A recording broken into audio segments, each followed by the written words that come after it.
Oke, kali ini saya akan menyampaikan materi terkait dengan rahasia bank, yaitu submateri yang akan kita bahas kali ini adalah tentang teori-teori rahasia bank, kedua ada pengertian dan ruang lingkup rahasia bank sebelum berlakunya Undang-Undang Nomor 7 Tahun 92, JO Undang-Undang Nomor 10 Tahun 98 tentang perbankan.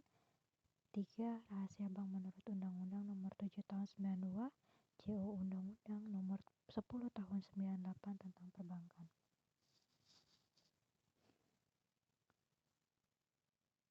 Baik, kali ini kita akan membahas tentang pengertian dari rahasia, yaitu sesuatu yang dipercayakan pada seseorang untuk tidak diceritakan kembali kepada orang yang tidak berwenang untuk mengetahuinya.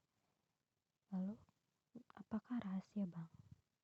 Bahwa segala sesuatu yang berhubungan dengan keterangan mengenai nasabah, penyimpan, dan simpanannya menurut Undang-Undang Nomor 7 Tahun 92, JO Undang-Undang Nomor 10 Tahun 98.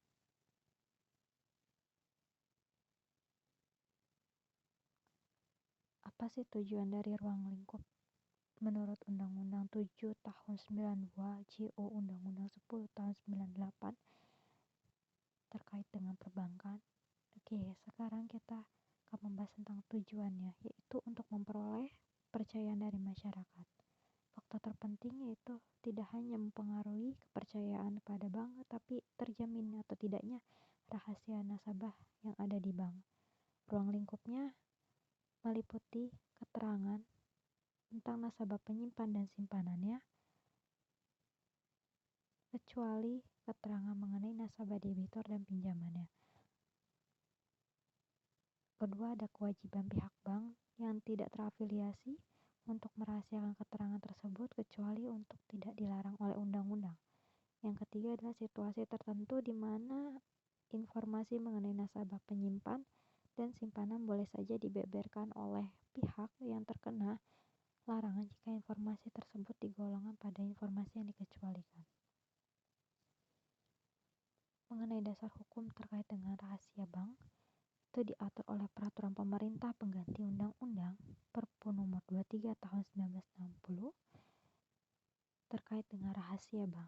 Lalu yang kedua, kita bisa tahu bahwa Undang-Undang Nomor 7 Tahun 92, JO Undang-Undang Nomor 10 Tahun 98 tentang perbankan itu sendiri. Apa alasan rahasia itu sangat penting bagi bank? Rahasia bank adalah landasan etika bisnis antara bank dengan customer. Lalu, bagaimana sejarah awalnya sih? Nah, kita akan ketahui bahwa semula praktik rahasia bank adalah masalah nasabah dan bukan masalah bank sebagai lembaga intermediasi. Contoh negara yang menganut sistem liberal, di mana perlindungan hak harus direalisasikan sehingga dalam Banking Act diatur dalam Restriction on Disclosure of Information atau Observance of Secrecy and Responsibility. Kalau di negara Eropa, dianut filosofi yaitu rahasia bank adalah hal yang prima dalam landasan etika bisnis antara bank dengan customer. Di negara Swiss, kewajiban menjaga rahasia bank berdasarkan pada right to personal privacy yang diatur dalam undang-undang. Ada juga contractual relationship di mana antara nasabah dengan bank, yaitu sebagai agen. Jadi bank itu harus menjaga rahasia bank sebagai hubungan kontraktual, dan konsekuensi berlakunya principle of good faith inherent in customary law. Pasal 47 Banking Law bahwa bank secrecy is a protected by state to the violation of which is a punishable offense.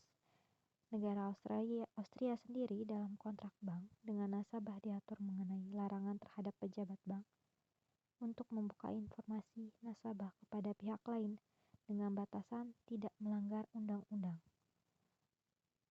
Di negara kita sendiri yaitu Indonesia, diatur dalam Undang-Undang Nomor 23 PRP 1960, Undang-Undang 14 Tahun 1967, Undang-Undang Nomor 7 Tahun 92, dan Undang-Undang Nomor 10 Tahun 98 yang mana mengalami perkembangan yang cukup signifikan dalam cakupan rahasia bank serta penerobosan. Selanjutnya, teori rahasia bank. Berarti bank wajib merahasiakan berbagai informasi nasabahnya dengan ketentuan yang bersifat mutlak.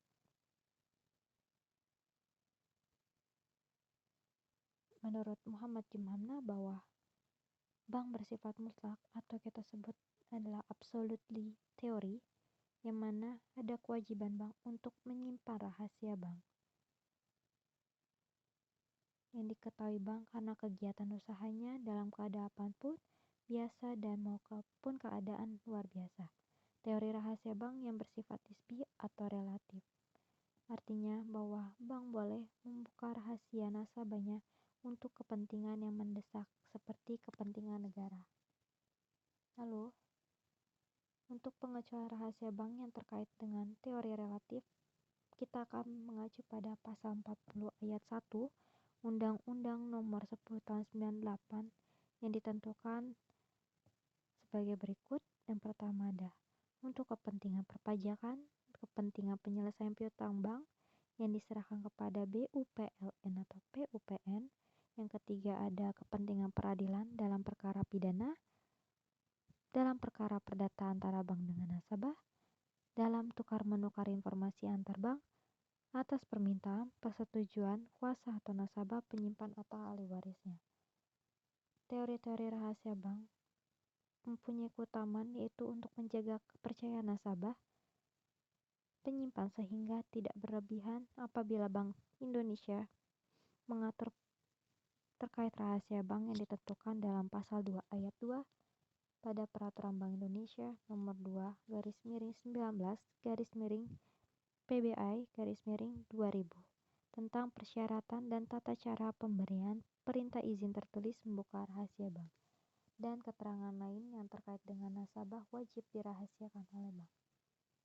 Selanjutnya, untuk ruang lingkup sebelum adanya Undang-Undang Nomor 7 Tahun 92 JO Undang-Undang Nomor 10 Tahun 98 tentang perbankan, dalam pasal 2 Perpu Nomor 23 Tahun 1960 tentang rahasia bank, bahwa bank tidak boleh memberikan data keterangan pada keuangan maksudnya gini, dalam keadaan keuangan langganannya yang tercatat pada hal harus dijaga oleh bank menurut kelaziman dalam dunia perbankan kecuali ditentukan dalam pasal 3. Lalu yang kedua, Menteri Keuangan dengan permintaan tertulis dari Kepala Jawatan Pajak berwenang untuk memerintahkan kepada bank supaya memberikan keterangan dan memperlihatkan buku-buku, bukti tertulis dan surat-surat pada pejabat pajak yang dimaksud pada pasal 22 Ordonansi Pajak Pendapatan 1944, pasal 54A Ordonansi Pajak Kekayaan 1932, pasal 43A Ordonansi Pajak Perseroan 1925, dan pajak 16 Peraturan Pajak Dividen tahun 1999. Rahasia bank menurut Undang-Undang Nomor 7 Tahun 92 JO Undang-Undang Nomor 10 Tahun 98 tentang perbankan, di mana bahwa perbankan Indonesia melakukan usahanya berdasarkan demokrasi ekonomi dengan menggunakan prinsip kehati-hatian dalam hukum perbankan, yaitu prinsip kepercayaan atau kita sebut dengan fiduciary relation principle, prinsip kehati-hatian atau prudential principle, prinsip kerahasiaan secrecy principle, dan prinsip mengenal nasabah know to how customer service. Salah satu prinsip yang juga berperan penting dalam perbankan adalah prinsip kerahasiaan.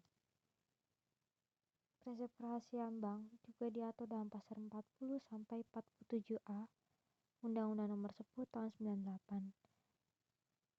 Pasal ini mewajibkan bank untuk merahasiakan segala informasi tentang nasabahnya. Dalam ketentuan tersebut, kewajiban merahasiakan bukan tanpa pengecualian, tapi dikecualikan untuk kepentingan yang sebelumnya sudah disebutkan, seperti kepentingan pajak, utang piutang, dan kepentingan perlindungan perkara pidana, perdata, antara bank dengan nasabah, dan rangka tukar-menukar informasi antar bank.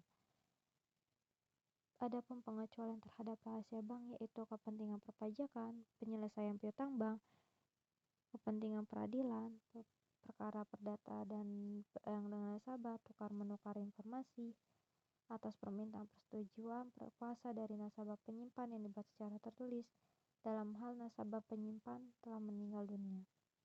Itu saja, semoga bermanfaat.